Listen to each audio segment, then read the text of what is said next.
please reflect on the strong performance you guys had on a night where obviously you're wearing that jersey right now.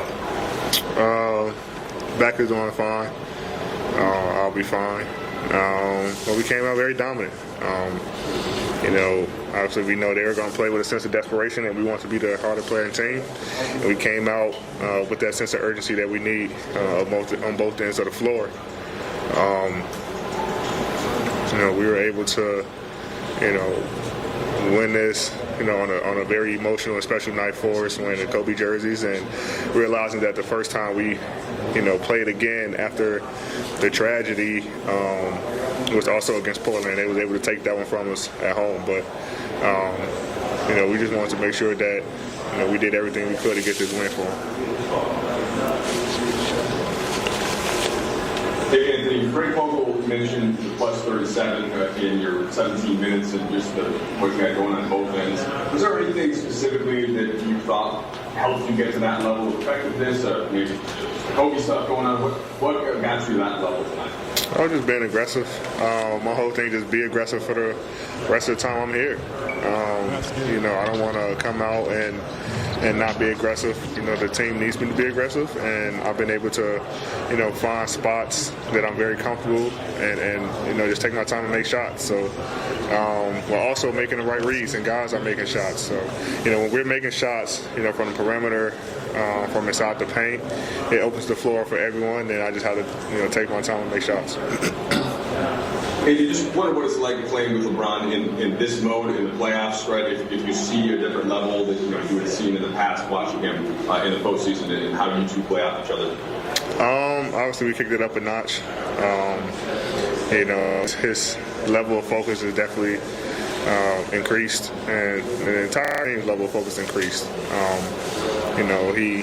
He's very detailed about everything. He's in there with the coaches for film sessions. He's talking to me during film sessions, off the court when we're not, more so talking about basketball. We talking about anything else, might be watching other games or playing video games or whatever, and something just registers in his head, and he just, talks about it. So, he wants to win, I want to win, and we know that it's going to take both of us to do it, and the entire team.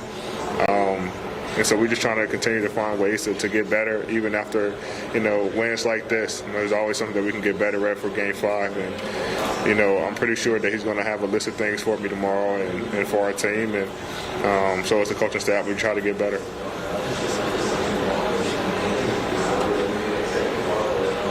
Go, Tanya Ganguli. Just talking for a while about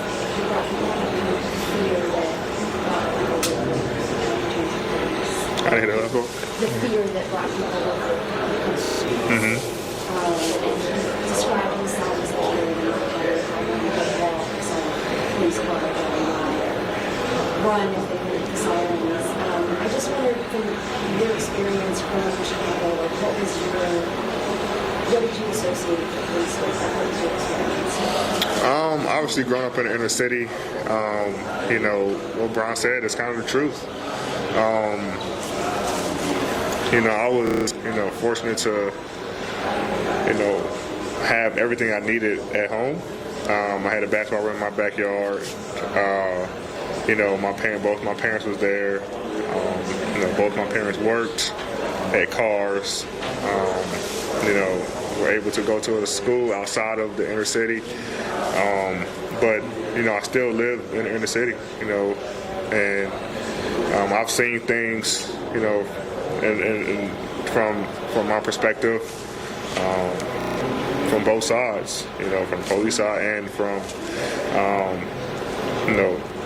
the black side, and it's just, I don't know, it just has to get better, honestly. But like Brian said, like growing up, you see things that kind of make you afraid of the police, for sure, and it kind of just stays with you as you grow up. And then obviously the things that's going on now and it happened today, with Jacob Blake, which is totally unacceptable. and we definitely want to use our voices for that victim as well. And he's one of the lucky ones because he survived, and he's stable. So I'm pretty sure he's going to have a lot to say as well, him and his family. But it kind of just carries with you, for your life. And once you see the current events that's going on today, it just make you go back to your childhood and remember, why you're afraid. And I don't have any, teenage boys, but I know Brian talks about all the time with his 2 kids, and it's just a tough situation.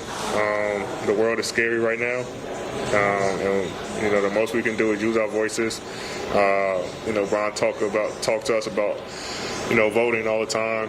He started his organization for everyone to vote, and that's kind of where it starts for us. Again, kind of continuing to push the envelope on wanting change, and we have to do our part. And we know we're here for basketball, but that's not only our main focus. Our main focus on social injustice, and we're lucky to have a ton of guys who are public figures.